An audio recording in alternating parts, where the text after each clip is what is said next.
The invitation to party down with Vladimir Putin was never going to be one of the hottest tickets of the summer anyway. If football's next blood-flecked jamboree has to go ahead without Prince William, without a few political hangers-on, and the standard Foreign Office freeloaders, no doubt they will live. The bigger question is why they were going in the first place? Why was anyone beyond the England team and their FA minders, who have to be there, making plans to make nice with a country that remains the standard bearer for rogue nations in the world of sport and beyond? Do they not remember Sochi 2014 and its aftermath? The week after flexing Russia's physical muscle at a Winter Olympics we now know was utterly corrupted by a state-sponsored doping program, Putin's army stepped into Ukraine. Sochi was a show of strength for the cameras in the watching world, events in Crimea the reality show. Fools, or those whose only motivation is money, think giant sporting festivals in totalitarian states open them to the world. The truth is they endorse and strengthen their dictatorships and brutal regimes. It happened in Beijing in 2008, it will happen in Qatar in 2022. Russia is merely the next stop on this grand tour of corruption, criminality, and, inevitably, death. FIFA wished to be in partnership with Putin, and we should expect nothing less from those creeps, but we do not have to follow.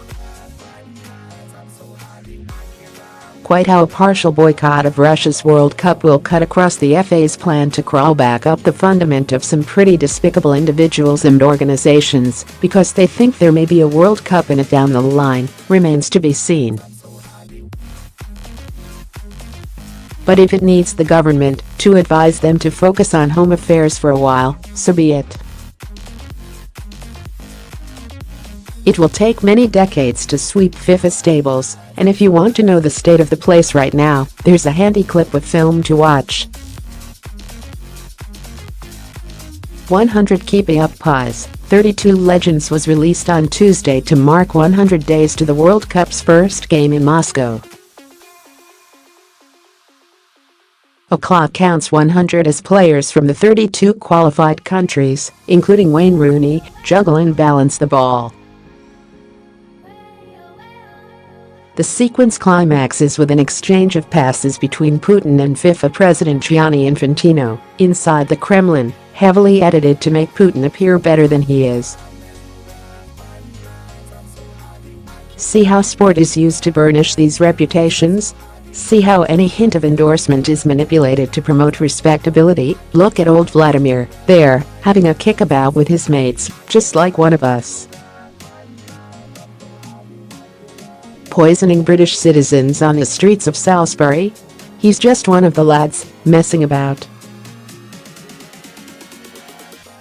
It is incredible that it has taken what appears to be state-sponsored attempted murder to remind the Foreign Secretary that Russia really wasn't the go-to destination this summer. How many hacks did they have to commit? How many invasions? How many attempts at electoral corruption? Boris Johnson at the dispatch box on Tuesday was like Alan Partridge discussing Hitler. The more I learn about Hitler, says Partridge, the more I dislike him. And there was something of that in Johnson, saying that now Russia had taken to infecting the good folk of Salisbury, he definitely wouldn't be eating any of their prawn sandwiches in Nizhny Novgorod, no matter how much they begged.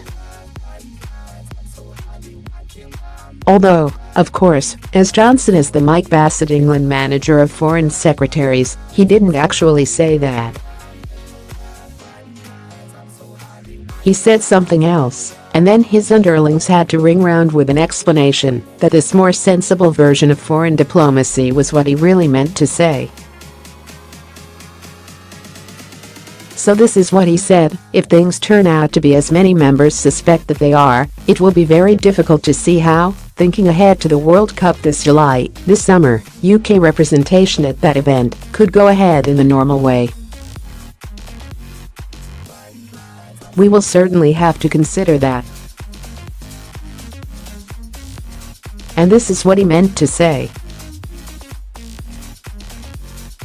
Exactly that, but with representation meaning diplomatic and dignitary presence, not the actual football team, because I've just been informed that to pull the team out would be a vote-losing disaster on a scale not seen since, well, the performance of the Prime Minister at the last general election. Johnson is the type of speaker whose every utterance should come with a 7-second delay of the type that is used to stop foul language being broadcast on live television, but, even by his standards, this was idiotic. So this is the government's plan for retaliation? They're going to football Russia into submission. At the third Russian-British Business Forum last November, it was said there was approaching £9 billion in trade between the countries in 2017, predicted to double in the next 5 years. No mention of that taking a hit in Johnson's grandstanding comments. When governments talk boycotts, invariably, they leave the money man out of it. Maybe Johnson simply did fail to make himself clear, surprising how often that happens for such an erudite man. Or maybe he went down the standard government path of expecting higher standards for sport than industry, was warned of the consequences, and hastily reshot his argument. For there is a reason Johnson's talk of representation was taken to mean the team. Nobody cares who else is there anyway. The behind-the-scenes politicking, the FA glad-handing, the diplomats improving relations, the business delegates exploiting trade opportunities, it passes the rest of us by. They're just the people taking up all the best tickets and the seats at the front of the plane. Go, don't go, see if we care. Just don't pretend that now Russian skullduggery has come to Salisbury. We have to share the shock of the foreign secretary. A Whitehall briefing said discussions were taking place around officially advising fans not to travel to the World Cup. But fans are not fools. It is loyalty that motivates them to go, not dumb acceptance. Even those traveling to Moscow, those who have attended European fixtures with English clubs, or England supporters who came across Putin's hybrid war in the shape of Russian hooligans in France in 2016, will have known Russia should have been a pariah nation for years. Russia has corrupted modern sport in a systemic manner that is close to unparalleled. The conspiracy that tainted Sochi and, before it, London 2012, goes right to the top of government. It is a disgrace that the country has been welcomed back by the Olympic movement, a disgrace that FIFA's new regime never considered separating Putin from his showpiece World Cup, a disgrace that sporting bodies around the world continue delivering major competitions for Russia to host. It should not have taken a poisoning in Wiltshire for the Foreign Office to realize Russia was not the place for British citizens this summer. We all know how the country works. Do not further insult our intelligence with mugging and sound bites from the dispatch box.